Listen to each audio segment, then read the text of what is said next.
The big guy, Jerry Weintraub, didn't want me for this. He wouldn't even consider me for a reading. Every time my name came up in the casting submittal process, he was adamant. He says, I don't want a comedian. I don't want a comic actor for this role. This is a heavyweight part. I want an actor. Pat Morita was known as Mr. Miyagi to millions of people around the world.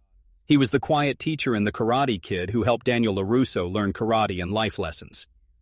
But the story of how Pat got this famous role was not easy. Before he died, Pat finally told people what really happened behind the scenes when they were making the movie. It was a story full of rejection, lucky breaks, and hard work that most fans never knew about. When people think of The Karate Kid, they see Mr. Miyagi right away. He was the gentle handyman who spoke in short sentences and had wise eyes. He helped Daniel through tough times with patience and strength. But what fans didn't know was that the man who became Miyagi almost never got the chance to audition for the role. In fact, one of the most powerful people in Hollywood at the time didn't want Pat anywhere near this part. Pat Morita had spent most of his career as a comedian. People knew him from television shows where he made jokes and delivered funny lines with perfect timing. To movie executives, this background made him the last person who could play a serious mentor who had lived through war and personal tragedy. When the role of Mr. Miyagi first came up during casting meetings, Pat's name was mentioned but quickly dismissed by producer Jerry Weintraub. Weintraub was a major figure in the movie business, and he reportedly said he didn't want a comic actor in this important role. He wanted someone with serious acting experience, someone who could make audiences believe they were watching a man who carried both sadness and wisdom. That rejection created a wall that seemed impossible to climb. For weeks, every time someone suggested Pat Morita's name, Weintraub said no. He thought America was full of other actors who would be better for the part. The producers and casting directors looked everywhere else. They went through O's of actors, called in people who looked right for the role, and auditioned actors who had the kind of serious background Weintraub wanted. Pat Morita wasn't even considered for a reading. But fate began to change things. Director John Avildsen, who had already made the successful movie Rocky, didn't want to follow the usual path. He understood that The Karate Kid would succeed not just because of fight scenes or training montages, but because the relationship between the mentor and student had to feel real and human. He didn't want to leave any possibility unexplored. Avildsen insisted that every possible actor should be given a chance to read for the part, whether Weintraub approved or not. Pat Morita later talked about how strange it felt to be included in the whole audition process. By the time his chance came, he was the last actor brought in, almost like an afterthought. The irony wasn't lost on him. The actor who had been completely dismissed by the producer was now getting seen only because the director refused to give up. That moment was bigger than just an audition for Pat. His career had been stuck in small television parts and comedy club performances for years. This was an unexpected chance at a role that everyone else seemed determined to keep from him. To Pat, it proved how unpredictable Hollywood could be. One day you might face rejection, and the next day that same rejection might quietly open a door. Years later, when everyone loved Mr. Miyagi, people might forget that there was once a time when tension filled the air during casting discussions. Pat never forgot it, though. He spoke openly in his later years about how close the project came to disaster because of Weintraub's initial rejection. He credited John Avildsen's stubbornness with changing the entire course of his career. This story shows us more than just another behind-the-scenes disagreement. It shows us how fragile the making of movie legends can be. One producer's quick judgment, one executive's dismissal, could have made all the difference. If Avildsen hadn't stood his ground, Pat might never have entered that audition room. And without Pat, The Karate Kid would not be the same story we all know and love. The wall Pat faced would prove to be tough in his artistic journey. As Pat himself would joke in later years, walls are meant to be climbed over or broken through. Soon after, he found himself in a very different situation, one that even audience members wouldn't associate with the polished comedian they remembered. By the early 1980s, Pat Morita's career was drifting into uncertain waters. He had tasted fame before, from comedy clubs to sitcoms like Happy Days, but the job offers had slowed down, and the spotlight felt like it was moving away from him. Instead of chasing roles in Hollywood, he found himself in Hawaii, putting together a living through whatever work came his way. He hosted political fundraisers, wrote advertising copy, and performed in nightclubs. It wasn't glamorous and it wasn't steady, but it paid the bills. To outsiders, it looked like Pat's career was slowly fading. To him, it felt like he was just staying afloat, waiting for something he couldn't see coming. Then he made a decision that completely changed how he looked. For the first time in his life, he let his hair and beard grow out. He didn't do it for a role or a show. He simply felt like trying something different. Pat later laughed about it, saying he looked more like a hippie than an actor. But at the time, he didn't care. He wasn't chasing casting directors or worrying about looking ready for cameras. He was simply living, letting his appearance reflect the more uncertain, rough chapter he was going through. That beard, scruffy and unusual for him, would turn out to be incredibly lucky. He didn't know it then, but when the chance finally came to audition for the Karate Kid, that look helped create the impression of a weathered man who had lived through hardship. It made him appear older, wiser, and more grounded than the comedian audiences were used to seeing. What started as a personal choice soon became an unplanned gift to his career. Pat had accepted that quiet had become the theme of his life. When his contract with his agent came up for renewal, he almost thought about letting it expire, but he changed his mind and gave his agent a half-hearted renewal. What the hell, he thought. So one afternoon, he left his agent's office convinced that no jobs awaited him and ready to return to Hawaii. This was when fate stepped in with a loud shout. A voice bellowed from upstairs asking for Pat Morita. The secretary ran out, shouting that he had just walked out the door. The agent leaned out and waved him back urgently, saying there was a script he thought would be perfect for Pat. The script was The Karate Kid. It's the kind of story that seems too neat for Hollywood. Someone should write a movie about destiny, Pat later said. He remembered that it felt like a surreal moment. There he was, standing with one foot out the door, ready to leave Los Angeles and accepting that nothing was waiting for him there. And then, almost like some last-minute save, the script fell into his hands. He read it. He liked it. He agreed to audition for John Avildsen. At that point, it didn't feel like a life-changing moment. Just another opportunity, another room, another director. But the timing, the beard, and the coincidence of being called back in just at that moment all began to create space for something bigger. When Pat talked about this incident later in life, he spoke about it with a sense of wonder, thinking that perhaps some invisible hand had pushed him back onto the path he was supposed to take. If he hadn't been in Hawaii, he wouldn't have looked like Miyagi. If he hadn't renewed his contract with his agent, there would have been no script to present to him. If he hadn't been dragging his feet on the sidewalk that day, fortune might have passed him by. All those little decisions, accidents, and twists came together to open one door. The chance to audition for a role the producers had never wanted him to read for. And when he finally walked into that audition room, what he found wasn't a table of executives or a panel of judges. It was one man attached to a camera, watching him through the lens. When Pat Morita finally got his chance to read for the Karate Kid, he expected the usual Hollywood setup. A casting assistant, a producer taking notes, maybe even a writer in the corner. Everyone waiting to judge his every word. Instead, he walked into a nearly empty room and straight into one of the strangest auditions of his career.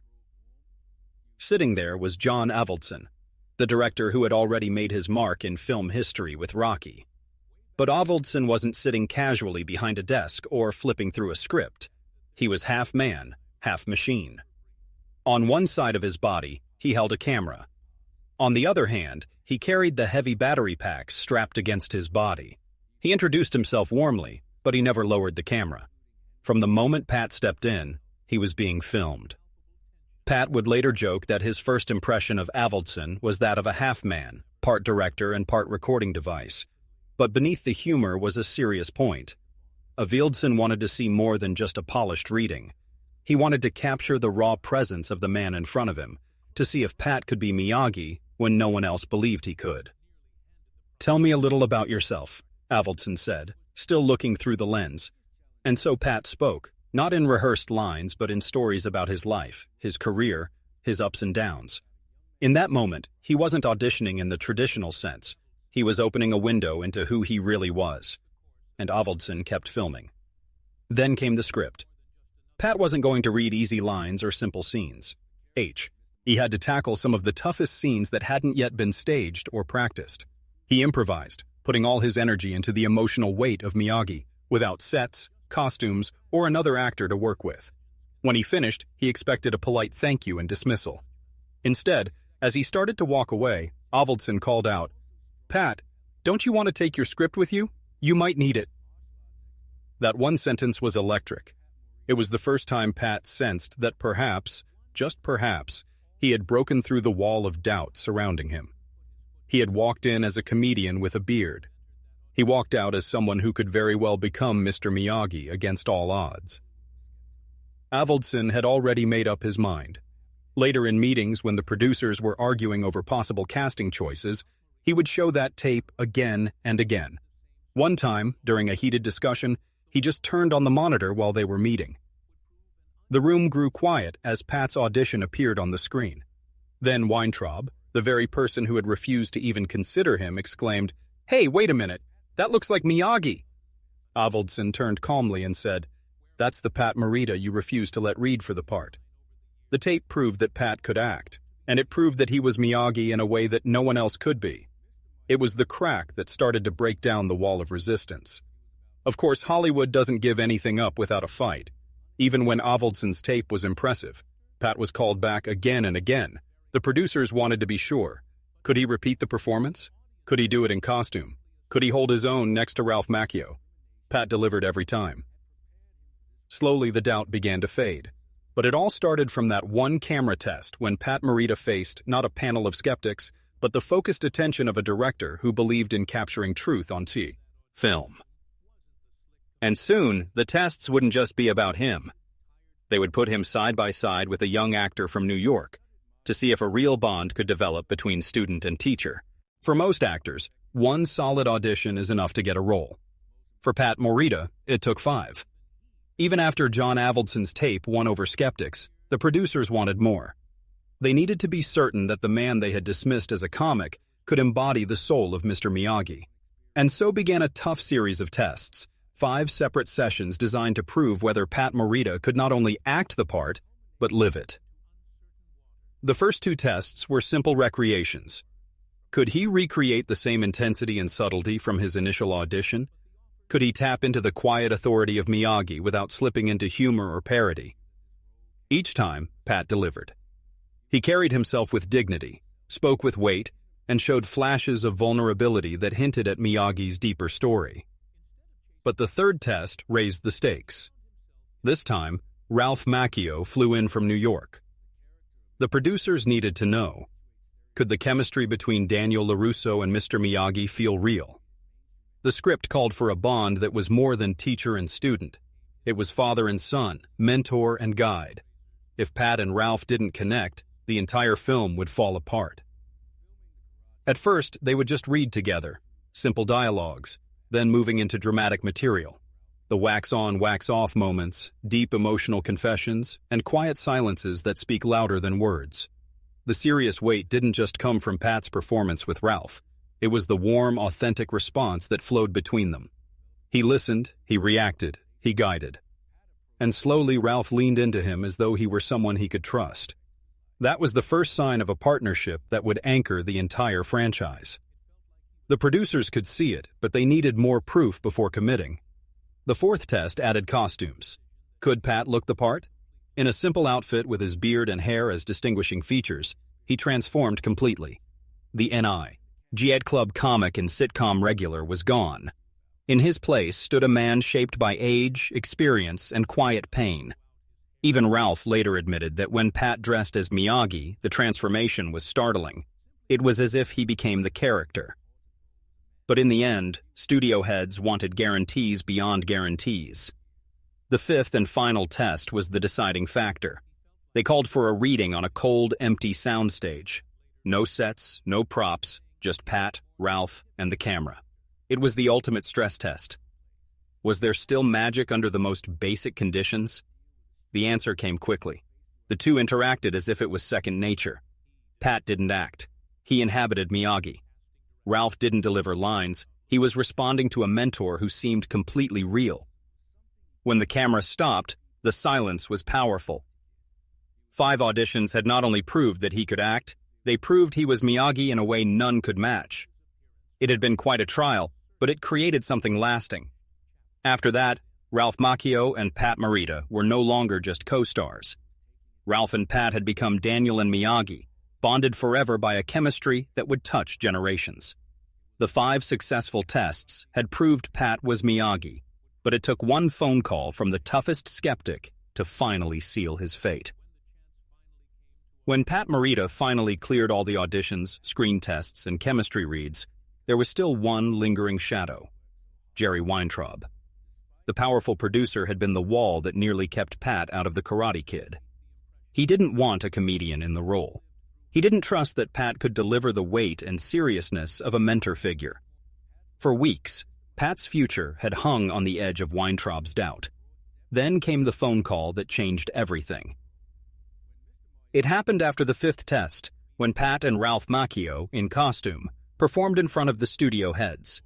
It wasn't a flashy scene with karate kicks or dramatic music. It was a quiet exchange.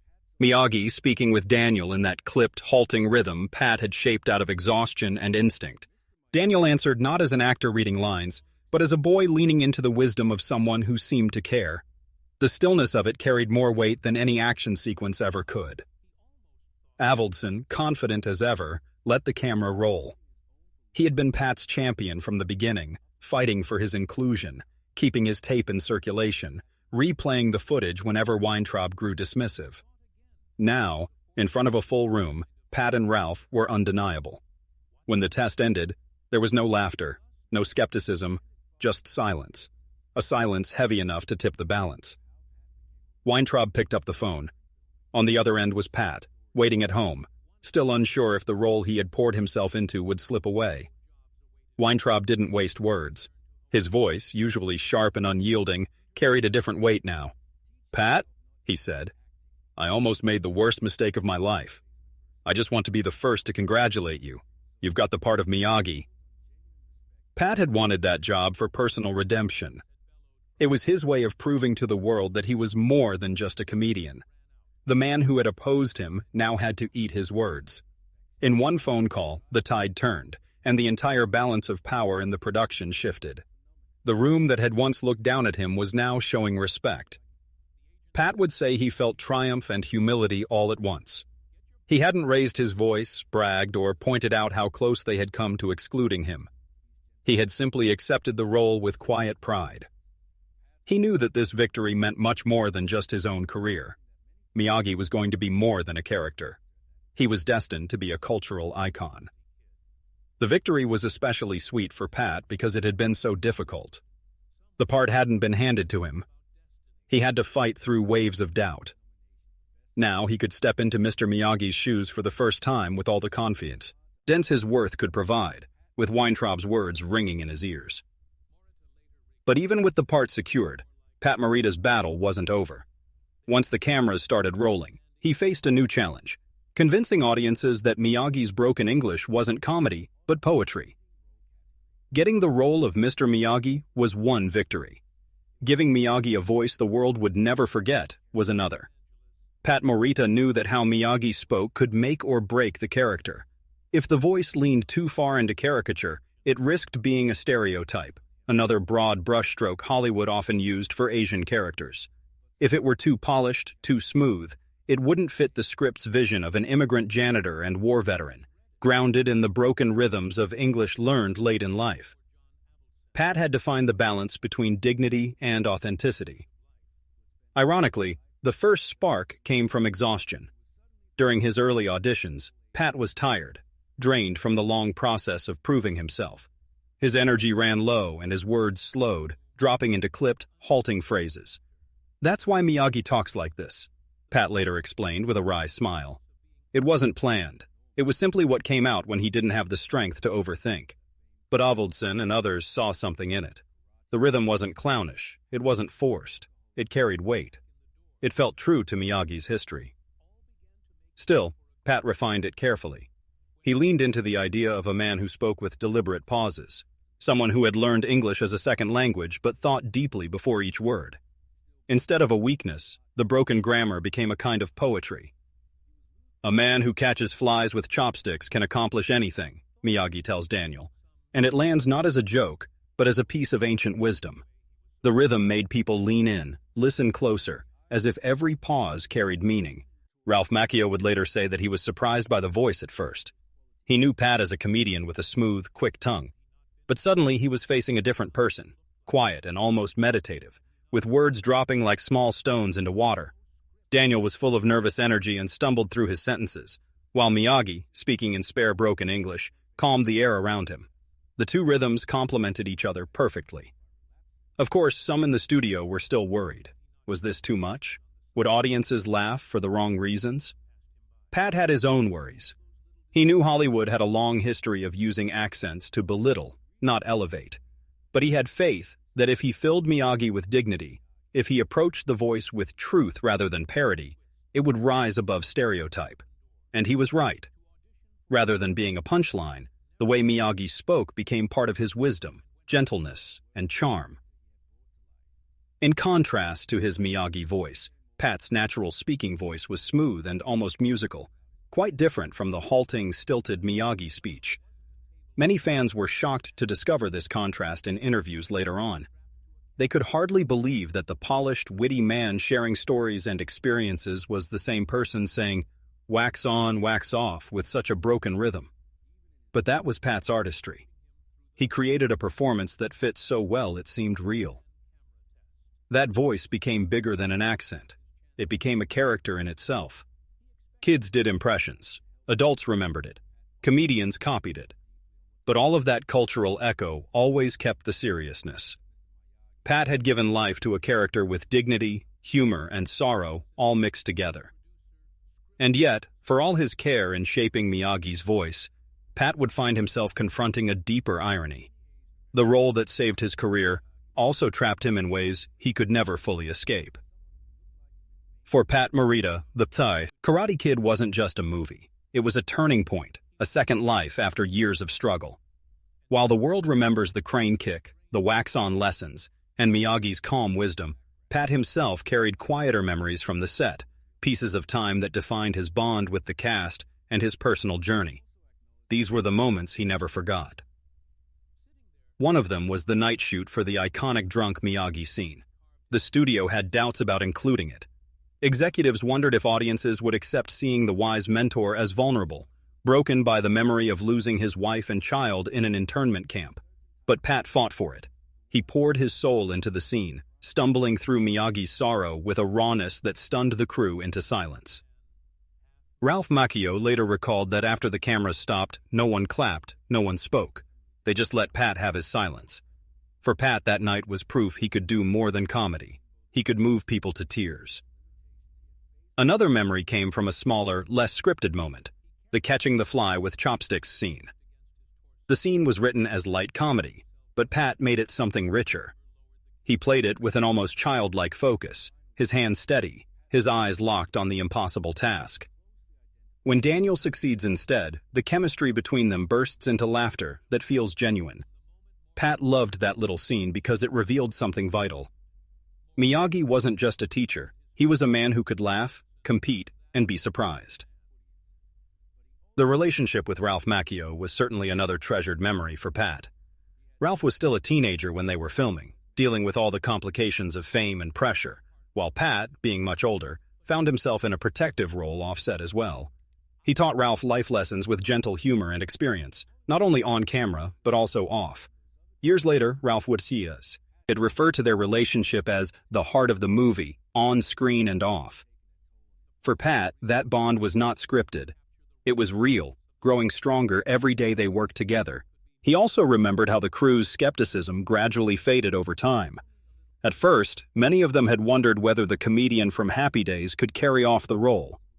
But Pat could see a change as the days went by. By the time the tournament scenes were being filmed, even the stunt team treated him with the kind of respect reserved for people of distinction. He wasn't just an actor playing a teacher, he'd actually become one in their eyes. That respect stayed with him long after the cameras stopped rolling. Pat also treasured all the little rituals he created between takes, slipping into Miyagi's voice. Not for the camera. He did this to keep himself grounded. Sometimes he'd improvise advice in broken English to the crew, half in character, half as himself. They started seeking him out, joking that Miyagi was giving them life lessons during scene transitions. It was precious to Pat because it meant that Miyagi wasn't only in the script, he was alive to everyone who came near. Looking back, Pat would come to understand that all of these moments, the laughter, silence, and chemistry, were what gave the movie its soul. He understood that the crane kick would live forever, but he cared about the friendships made in the quiet corners of the set, the evidence that something genuine had taken root behind the Hollywood machinery. And at the very end of his life, as Pat Morita recounted these memories, it was clear. Mr. Miyagi wasn't just a role that he played. It was truly a gift that shaped him as much as he shaped it. In one final reflection, Pat recognized that The Karate Kid had given him something no other project ever had. The chance to be remembered not as a comedian with a lucky break, but as an artist who poured his heart into a character that touched the world.